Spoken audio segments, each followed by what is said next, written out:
Salam alaikum, an balima maliyɛnw an b'aw fo k'aw barikada a balimakɛ ni y'aw denkɛ don Amara Sila a jury chercheur. Donc nin vidéo message d'alerte dɔ ye ministre des transports gouvernement ani ka se Asimi yɛrɛ fana ma. An tɛna vidéo in protocole caya vraiment ne ye vidéo dɔ ye su in na a ye miiri janya a kun bɛ ɲini ka n lakasi quoi. Est-ce qu'il y'a faamu? O tɛ dɔwɛrɛ ye an ka compagnie ba min bɛ yen n'o ye compagnie Jara Transport ye. N balimaw a ye taa n ka page kan Boubou Mabel bɔra ka a directrice interviewé.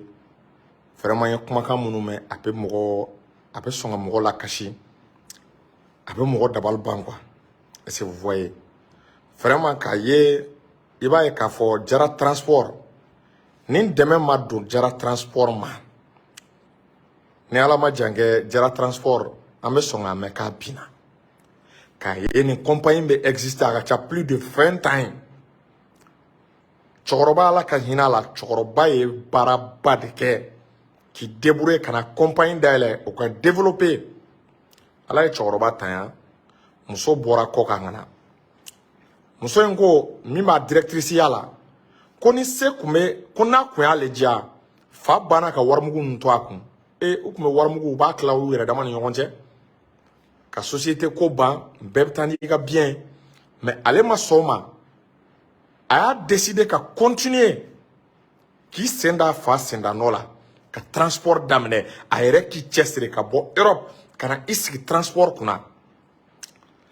Vraiment elle est à féliciter. An man kan sigi k'a lajɛ o compagnie o ka taa faillite la o compagnie ka bin. Parce que Jara Transport karina hakili b'a la kalo kelen kɔnɔ u ye accident 2 de kɛ bɛɛ b'a dɔn u bɛ gɛlɛya la don mɔgɔw kun.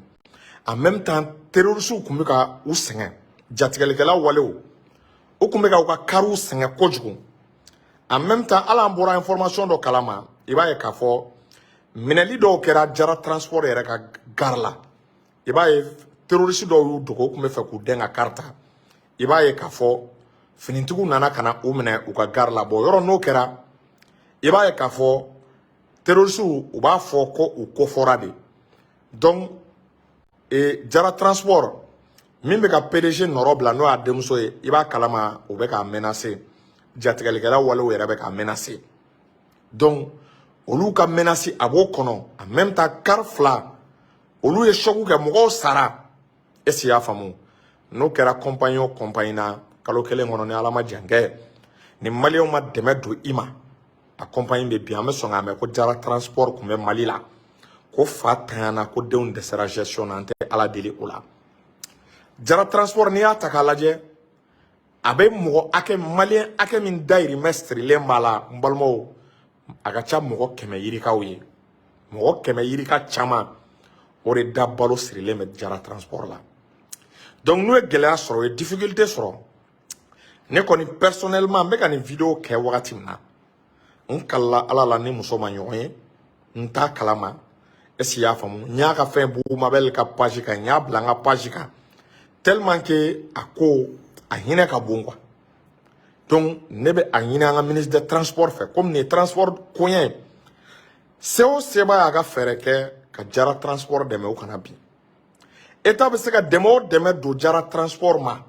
a kɛra karikura a kɛra moyen o moyen ou bien ka juru don a la nɔgɔya la. Est-ce qu'il y'a faamu? État ka a lajɛ k'o baara kɛ ka Jara Transport dɛmɛ parce que l'État aussi a l'obligation a man ka sigi k'a lajɛ a ka entreprise surtout minnu bɛ mɔgɔ caman recruter n'u bɛ yan san caman o ye État ka image État ka symbole dɔ de olu fana man ka bin État sigilen ɲɛna. État ka kan ka fɛɛrɛ kɛ a bɛna don maliyɛnw jigi kɔrɔ cogo min na MINUSMA ko la État fana ka fɛɛrɛ kɛ k'a lajɛ ka don Jara Transport jigi kɔrɔ. En même temps muso ko maliyɛn fɛn fɛn ni se b'i ye il y a des milliardaires dans ce pays an tɛna mɔgɔ tɔgɔ fɔ. Ne b'a dɔn Ala ka hinɛ Baba Sora la ni Baba Sora bɛ yan nin sugu n'a kun bɛ balolen a b'a 12 fili la wallahi n dalen don a la Baba Sora sugu a bɛ dɛmɛ ta k'a don Jara Transport ma. N dalen b'a la ni Mamadu Dakolo kun bɛ balolen wallahi n dalen b'a la nin sugu tɛ kɛ k'a balolen to a bɛ dɛmɛ kɛ. Est-ce qu'il y'a faamu? Donc ne dalen b'a la Mali autorité ani malien bonne volonté ni mɔgɔ bɛ se ka Jara transport dɛmɛ u k'a dɛmɛ en même temps malien a kana fɔ k'a b'aw méfier Jara transport la accident n'a na wagati do gɛrɛgɛrɛ n'a na wagati do hali ye Jara transport ka car dɔw minɛ kungo kɔnɔ ka tila ka carw bila u bilalen mɔgɔ t'a dɔn ni terroriste y'a saboter donc ka n'a sabotera olu bɛɛ bɛ se ka kɛ accident causé est-ce que y'a faamu donc vraiment an kɔni an bɛ min fɔ malien ye de un a ka da Jara transport la est-ce qu'il y'a faamu a ka continuer a ka voyage kɛ consigne dira chauffeur caman ma u bɛ taa dɔɔni u bɛ taa basigi la est-ce qu'il y'a faamu u bɛ taa hɛrɛ ani baden n'a kana Jara transport mɛnna bi la ko tɛ Jara transport man kan ka bin dɛ Jara transport man kan ka bin ka état sigilen to ministre des transports ala kama ye n ka nin vidéo s'a ma se o se b'i ye madame le ministre des transports a se kɛ surtout muso de bɛ ka Jara transport gérer muso ko n'a kun y'a jɛ a fa bannen a banna ka warimugu ba to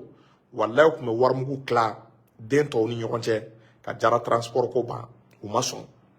ne hakili b'a la fa bannen bɛɛ kun jɔrɔlen bɛ société bɛna kɛ cogo jumɛn na est-ce que denw bɛna société feere ni société kun feerela ka kariw feere e cɛmaden caman kun taa chômage la donc an tɛ ala deli o la vraiment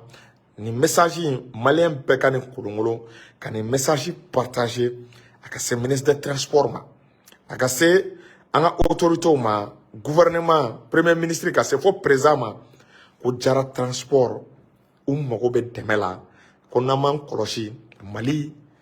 sari Mali avenir dɔ de tagatɔ filɛ Mali entreprise dɔ de bintɔ filɛ minnu bɛ a ka ca san 20 ni kɔ ye ni bɛɛ y'u dɔn u y'u se kɛ transport la hali stade Fali la Jara transport ye dɛmɛ kɛ 26 mars la meeting min kɛra Jara transport ye a ka car 10 de mobiliser 10 car ka bɛɛ mobiliser u ka mɔgɔw ta ka taa n'u ye stade la pour que ka transition dɛmɛ donc an kana sigi ka entreprise dɔ binnen vraiment état wallahi n'u tulo bɛ na a ye nin lase ministre des transports président ma u bɛ se ka dɛmɛ o dɛmɛ kɛ gouvernement ma u k'a dɛmɛ kɛ Jara transport ye en même temps Mali waritigi minnu bɛ yen n'u dɔnnen don u ka hinɛ ka bon a kɛra Mali kɔnɔ a kɛra a waritigi minnu bɛ kɔ ka Dubaï yɔrɔ wɛrɛw a ye Jara transport a y'a dɛmɛ a ye don an n'u ka mɔgɔw ka don en contact a k'a lajɛ u bɛ se ka dɛmɛ cogo jumɛn na pour que société kana bi u ka continuer ka car wɛrɛw san u ka continuer yɔrɔ ni mɔgɔw sara dédommagement bɛ yen u k'a lajɛ ka mɔgɔ minnu bana la ani minnu sara dédommagement min bɛ se ka kɛ o ka kɛ u ye o tɛ se ka kɛ Jara transport yɛrɛ fond min bɛ u bolo sisan an bɛ wagati min na donc a y'a lajɛ vraiment a ka dɛmɛ don u ma delili tɛ u ma ne bila a la n ye vidéo de ye dɔrɔn vidéo ye n tike n'a mɔgɔ si ma kuma n t'a mɔgɔ dɔn fɛnɛ est-ce que y'a faamu mais vraiment muso kuma cogo a hinɛ ye ne minɛ wallahi muso in a hinɛ ye minɛ se kun b'a ye o kun bɛ se ka entreprise feere mais a ma sɔn k'a feere a ko k'a bɛna k'ale fa ka entreprise k'o tɛ bin ale sigilen to c'est à dire duwawu den don quoi wallahi muso in ye duwawu den an bɛ duwawu kɛ ala ka Jara transport ala ka a kɛ vraiment u ka dɛmɛbaga sɔrɔ a kɛra état a kɛra malien bonne volonté o vraiment ni ne kun bɛ n bolo k'a da o tulo kan salamu aleykum